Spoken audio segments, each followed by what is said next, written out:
Our lesson text this morning was Hebrews chapter 4:13, which stated something potentially scary. And it says this, Hebrews 4:13, "And there is no creature hidden from His sight, but all things are naked and open to the eyes of Him to whom we must give an account." Think about that statement. That with God and with Christ and with the Holy Spirit, with our judge, there's nothing hidden. Our thoughts are words before God Almighty. And there's nothing that we can hide from Him. But yet we are in a season of disguises, aren't we? Think about Halloween. Kids love to get dressed up and become another person. We love to wear costumes and to impersonate and to be other personalities, other identities. In fact, Halloween is a growing holiday. It's growing by leaps and bounds. In fact, this year, Halloween has increased in its monetary spending 22%. Think about that. 22% growth in sales to a staggering $8.6 billion that people will spend this year on costumes, candy, and so on. In fact, $3.1 billion on costumes for you to look like that character in the Disney movie. I know some of you will be. $2.5 billion in candy. That's a lot of cavities, you guys. $2.4 billion in decorations. That's what my wife likes to do. We're probably half of that total. $2.4 billion. And this is the one that gets me. $390 million on greeting cards. How many of you are sending out Halloween cards? Okay, Robbie. Okay, gotcha. But we spend all this money on costuming, on disguising, on wearing masks. And don't we do that in life? Don't we hide who we really are? And sometimes the church becomes a breeding ground for hiding who we are. We all wear masks, don't we? Here's the top costumes for kids this year. Action superhero. In fact, princesses have been the number one costume for many years, but now the action hero, the superhero, will eclipse the princess. Number 2, princess. Number 3, an animal. A cat, dog, lion, monkey. Number 4, a Batman character. Number 5, a Star Wars character. Number 6, a witch.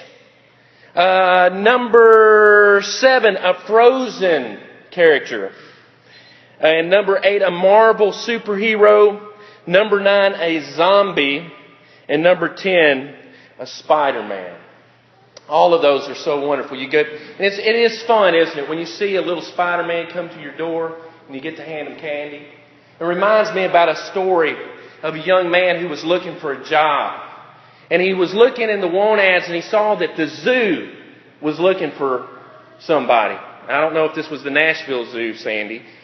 But he looked in the newspaper and the zoo wanted somebody to come. So he went and applied for the job. And it was a strange job interview. Because they really didn't ask him a lot of questions. They just kind of looked at him and sized him up and they said, "You're perfect." And to his horror, what they wanted him to do was to dress up and put on a gorilla suit. And so they said, "We don't have a gorilla here. And we've got a lot of kids expecting to see a gorilla. So put on the gorilla suit." And so the guy, who's a young guy, he said, "Okay, I need the money." And he got on the gorilla suit before dawn. And man, he started getting into it. You know, it's kind of liberating to be a gorilla. And he started enjoying it. He was pensively pacing the cage and the floor. They were throwing him bananas. He started swinging from the branches, getting into it. But as the day progressed, he got more and more tired. And eventually, he slipped. And he fell into the lion's den. And he started running from the lion. He said, "Help, help, help." And the lion said, "Shut up or you'll both get us fired." Steve. Sometimes it may look like a gorilla, but it's not really a gorilla. And sometimes we put up a mask. And so today I wanted to discuss what masks can do. And I want us to look to the Old Testament and look at some stories within the Old Testament where people wore disguises. They masked their true identity, and some lessons from that. The number one lesson I want you to have this morning about masks is that masks don't change us. That underneath the gorilla suit, there was still a young man, wasn't there? And it didn't change him fundamentally who he was. And I can wear a mask into this auditorium, but it doesn't change the fact that I am really laws rushing underneath it, does it? You can hide it. You can conceal your identity, but underneath that costume, underneath that mask, you're still yourself, aren't you? Number one, a mask doesn't change who you are. There's an interesting story of David in the Old Testament where he disguises himself. He doesn't wear a mask, but he figuratively, symbolically puts on a mask. And you know what he does? He goes into the city of Goliath, and he's actually hiding from Saul. Isn't that interesting? That he's hiding from the king of Israel, and he's hiding in the Philistines' city. And the king of Gath hears that David is in his city. And he says, "David's in my city, bring him here to me." And so what David does is he plays mad. Yes, he puts on this mask that he's crazy. In fact, it says in 1 Samuel 21:13, so he changed his behavior before them. He feigned madness in their hands. He scratched the doors of the gate and let saliva fall on his beard. So when David was afraid of the king of Gath, what did he do? He put on a mask of madness. But did it change who David was? It didn't, did it? He was still King David underneath that mask. I want you to turn to Genesis chapter 27. Probably one of those familiar stories in the Old Testament, but this is probably the first of the mask that we see. In Genesis chapter 27, we have the story of Jacob and Esau. And of course, Rebekah, the mother of Jacob and Esau, wants Jacob to receive the blessing from the father. But Esau is the firstborn. So what does Jacob do? He puts on a mask. He disguises himself. Look at verse 15. Then Rebekah took the choice clothes of her elder son Esau, which were with her in the house, and put them on Jacob, her younger son. And she put the skins of the kids of the goats on his hands and on the smooth part of his neck. Then she gave the savory food and the bread which she had prepared into the hand of her son Jacob. So he went to his father and said, "My father, here am I." He said, "Who are you, my son?" And Jacob said to his father, "I am Esau, your firstborn. I have done just as you told me. Please arise, sit, and eat my game, that your soul may bless me." But Isaac said to his son, "How is it that you have found it so quickly, my son?" And he said, "Because the Lord your God brought it to me." Then Isaac said to Jacob, "Please come near that I may feel you, my son, whether you are really my son Esau or not." So Jacob went near to Isaac his father, and he felt him and said, "The voice is Jacob's voice, but the hands are the hands of Esau." And he did not recognize him because his hands were hairy like his brother Esau's hands, so he blessed him. So Jacob wanted that blessing that was actually due his brother Esau, right? And he put on fur on his arms and on his hands so he could deceive his half-blind father. And his father ended up blessing Jacob instead of the firstborn son, Esau. Well, what did that do to the relationship, do you think, between Jacob and Esau? How would you feel if someone stole something from you, the blessing of your father? it says that Esau hated Jacob. And so Jacob had to flee his home. And in fact, for some 20 years, Jacob is on the run from his own brother. He lives with far-off relatives. But then he meets the Lord one day. He meets the angel of the Lord and he demands what? A blessing. And he says to the angel of the Lord, in fact, I will not let you go till you bless me. He'd already been blessed by his father, but now he's demanding a blessing from the angel of God. And the angel of God asks him one simple question. He says this, who are you? What is your name? And he finally says, my name is Jacob. You see, you can put all the fur you want to on your arms. You can change the way that you smell. You can tell people that you're somebody else. But at the end of the day, when you stand before God, you have to tell Him your real name, don't you? It says, there is no creature hidden from His sight, but all things are to be open to His eyes, to whom we must give account. Number one, masks don't change who you are. Number two, masks fail eventually. Eventually, the mask will wear thin. It will wear out, and then you will be revealed to whoever you're deceiving. There's a story in Genesis chapter 38 concerning Tamar. Judah and Tamar. And it's an interesting story. Because what happens to Tamar is she first marries Judah's firstborn son, but he was wicked. And so he dies. And so as a custom and as a part of the provision of the law, the next son would take her as a wife. And his name was Onan. But he did not want to establish the lineage of his brother, so he disobeyed God, and he died. So here Tamar is left without a husband. Both sons have died, and the younger brother is too young to marry, Shelah. But Judah promises the son to Tamar. But does he give it to her? Does he give his son to her? The answer is no. Many years pass and she has this widow's robe on. And then she changes her outfit and she puts on a veil. And she goes to this part of the city where she knows Judah will be at.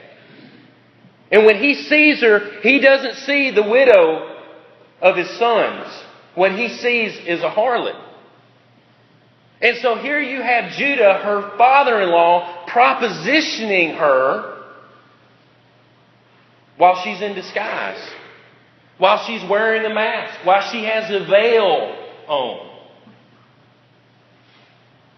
And she says, yeah, if you give me a goat, I'll let you do whatever you want to do. And he conceives 2 children in Tamar.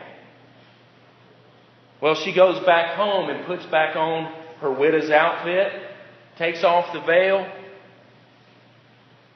And then months later, the news comes across Judah's that Tamar's pregnant. And what's his reaction to that? Let's burn her. Not very nice, is it?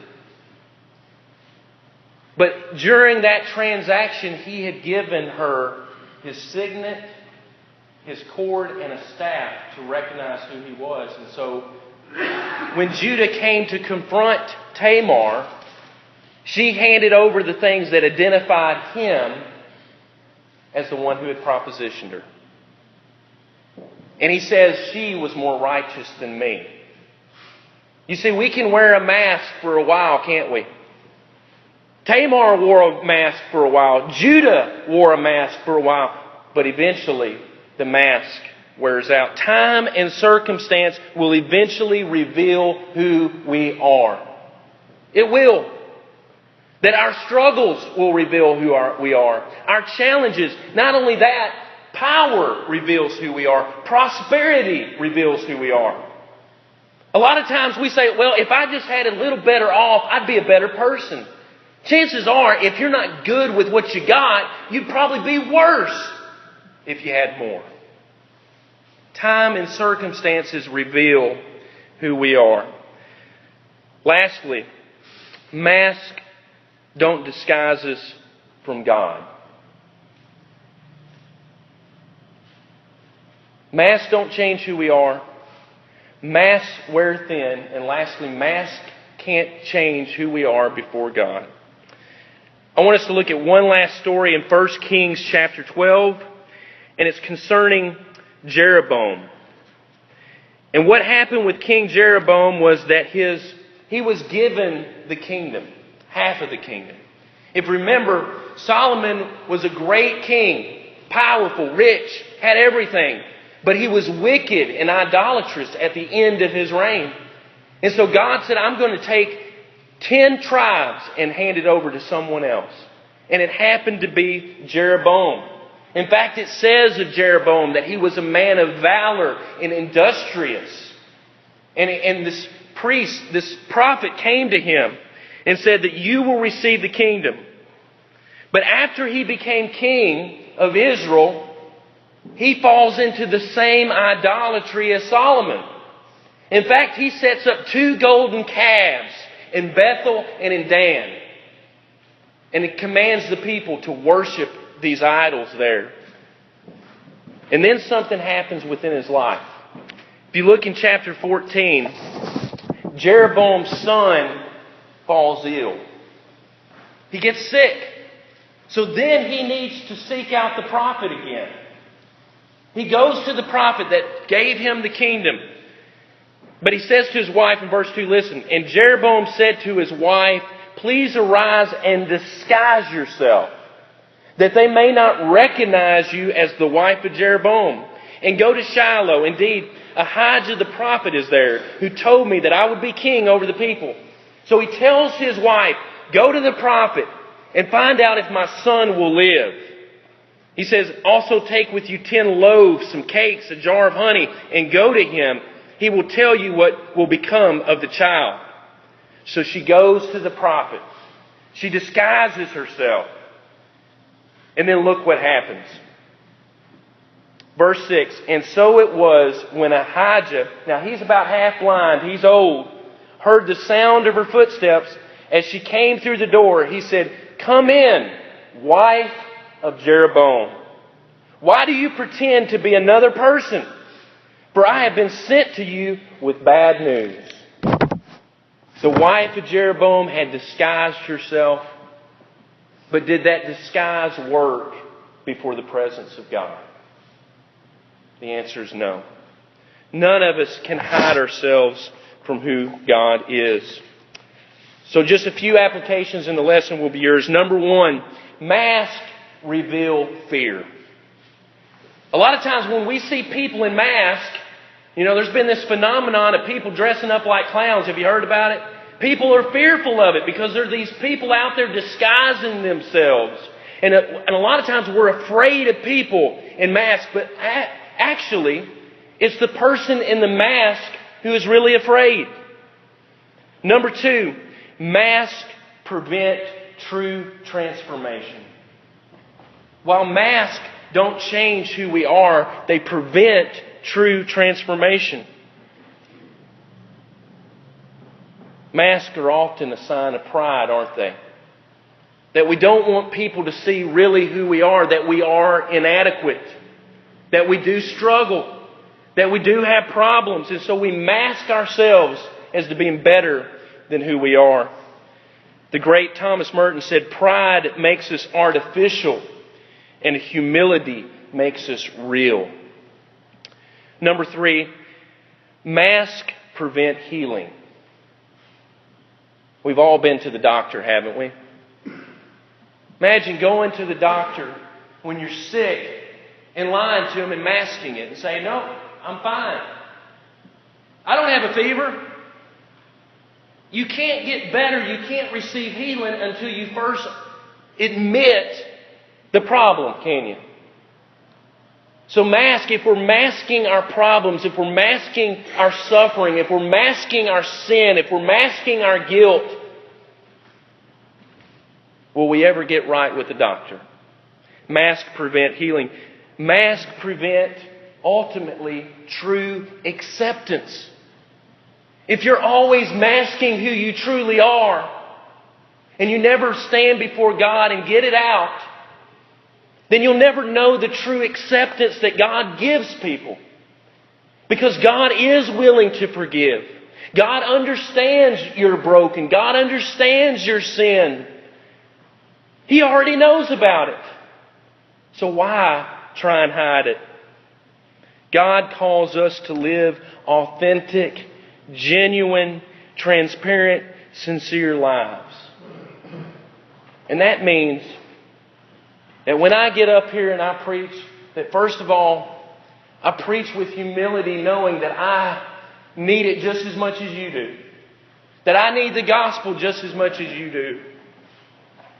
We're all broken, needing God's power in our lives. Sincerity means that appearance and reality are exactly the same. Is that true for you?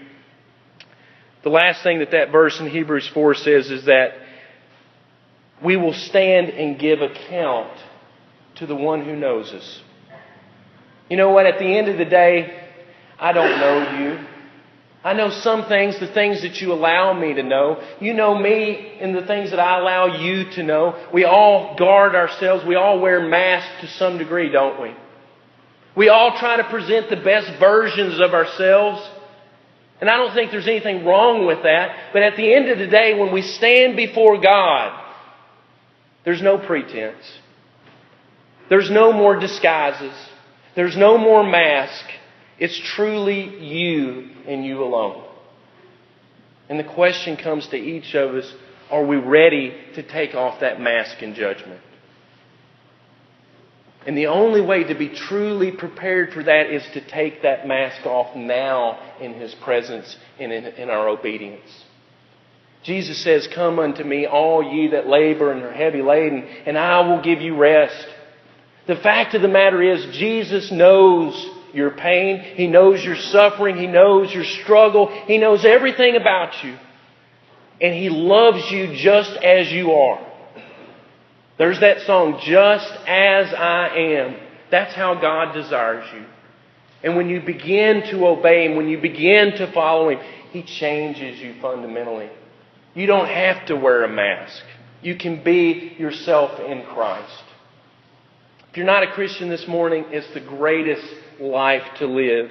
It's not always easy. It doesn't mean you have all the answers. But it means that God is with you and He will never forsake you. Maybe you are a Christian, but you've let mask conceal who you are and hid yourself. Why not take it off? Why not pray together today?